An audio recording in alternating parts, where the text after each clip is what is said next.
नहीं इसलिए क्योंकि हमको अच्छा प्रकाश जी भी आए हैं क्या? वाह, बहुत बहुत प्रणाम अशोक भैया के भी, मोनू जी भी।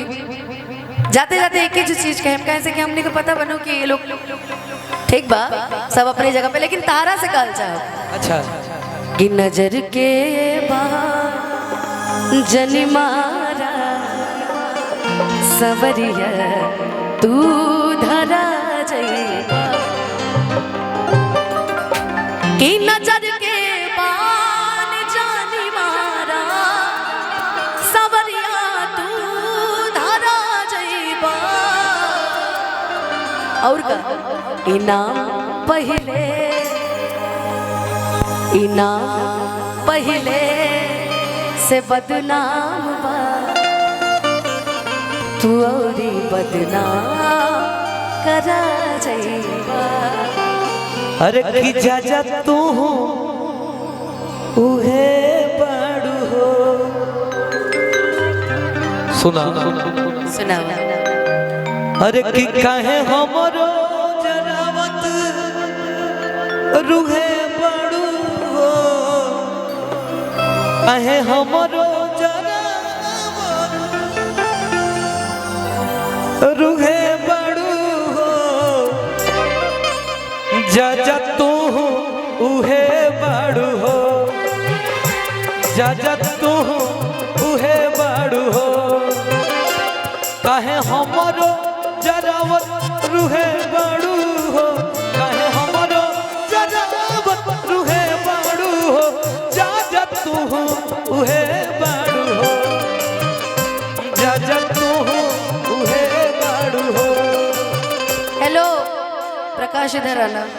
हेलो प्रकाश, अच्छा नहीं लगेगा यार अगर मेरे पक्ष से मेरा दोस्त अगर एक शायरी ना बोल दे तो फिर अच्छा नहीं लगेगा। दोस्त एक जोरदार ताली बजा दीजिए प्रकाश। आपका दोस्त हमारे काशी बनारस में रह रहे हैं। अरे भाई, ये दुनिया के हर उस क्षेत्र में बसता है ना जहाँ तक भोजपुरी सुनी जाती है, लेकिन इनका दिल काशी में बस।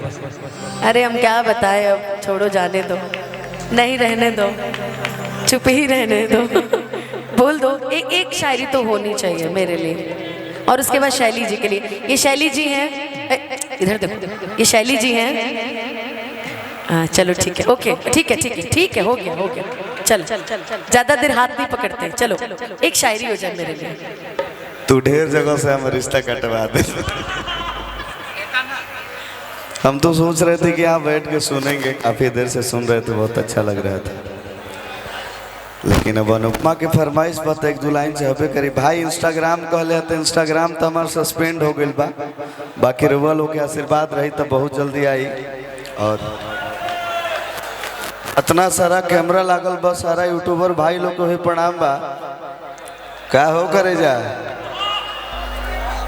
देखो हमरा एगो चीज ना बुझाला अनुपमा कि इतना यूट्यूबर लोग आइल बा तो लोग वीडियो बनावे लो, तो हमारो वीडियो डाल के वीडियो अपना मौके के अपना ससुरारी में दे लो।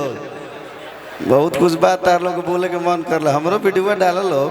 चला अनुपमा खाते को शायरी, ओकरा बाद में फिर हम बैठ के सुनब। हाँ एगो अनुपमा जी खाते आगे से थोड़ा लो हो जाए प्लीज। कि तू अपना आँख के काजल बनेबू का, तू अपना प्यार के घना बादल बनेबू का। करे जा अच्छा ये तुम्हारे लिए, हाँ लेकिन तुम्हारे लिए कि तू अपना आँख के काजल बनेबू का, तू प्यार के घना बादल बनेबू का। करे जा कि तू अपना आँख के काजल बनेबू का, तू प्यार के घना बादल बनेबू का। आज साड़ी में बड़ा खूबसूरत लगा तोड़ अनुपमा, आज प्रकाश के पागल बनेबू का।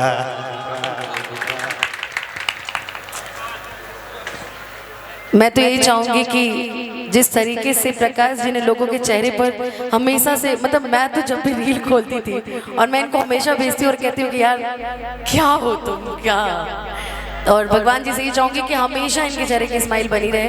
और विशेषकर यहाँ पे बहुत कलाकार हैं, तो अभी वक्त ज़ाया ना करते हुए आदित्य आओ इधर। सोच रहा होगा कि दीदी 3 बार कह चुकी हैं, आखिरी फिर गाए जा रही थी। और आदित्य बहुत ही अच्छा कलाकार, छोट भाई, और अभी तो भाई ट्रेंडिंग स्टार है ये अभी का।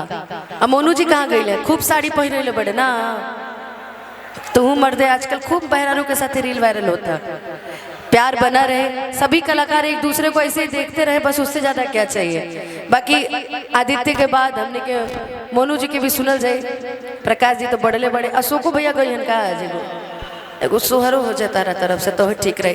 अच्छा एक दो गीत के बाद ना हमने के सोहरो गायल जाए, कैसे कि हमने के मुकेश भैया के बेटा भी भइल बा, तो घर में दूधू को खुशी बाटे हैं सोहर। ए भाई एगो माइक देते हैं ने वाह वाह ठीक ठीक, एगो तनी लगा दो भैया, सीख दो हमरा मुकेश भैया खातिर बाटे,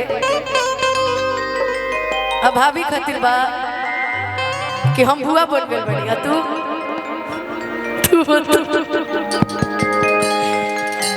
ए मुकेश भैया रिश्ता नहीं की फरिया तिनकर, हम बूझ नहीं की पावा तिनकर के। हमार मुकेश भैया पापा बन गए बड़े, बेटा भइल बाटे, हम बुआ बन गए बनी। ऐजा तमाम जितना भी लोग बा एक समय में दूधू को खुशी बाटे, तो ओकरा खातिर कहे के बा अपना बबुआ खातिर कि नकिया त हुए जैसे बाबूजी के, अरे अखिया हमाई के हो कि नकिया त हुए हमारा मुकेश भैया के, अरे अखिया रेखा भाभी के हो। खिलल नमुहावा, सबसे कंजूस मामा में अगर नाम है तरीते सबे के नाम है। खिलल नमुहावा चनवा सुरु जहवा था सगरो जोर भइले हो। खिलल नमुहावा चनवा सुरु जहवा था सगरो जोर भइले हो। जुग जुग जिया सुलाला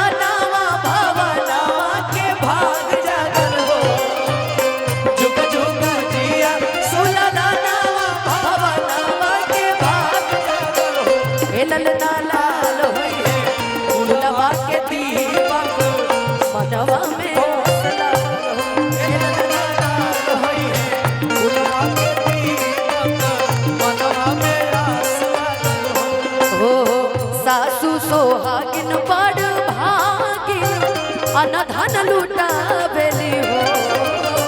सासु सोहागिन बड़ी भागिन अनधन लूटा बेली हो। ए ललना दुआरा बजला बधैया अगनवा उठे सोहर, ए ललना दुआरा बजला बधैया अगनवा उठे सोहर। ए ललना दुआरा सोहर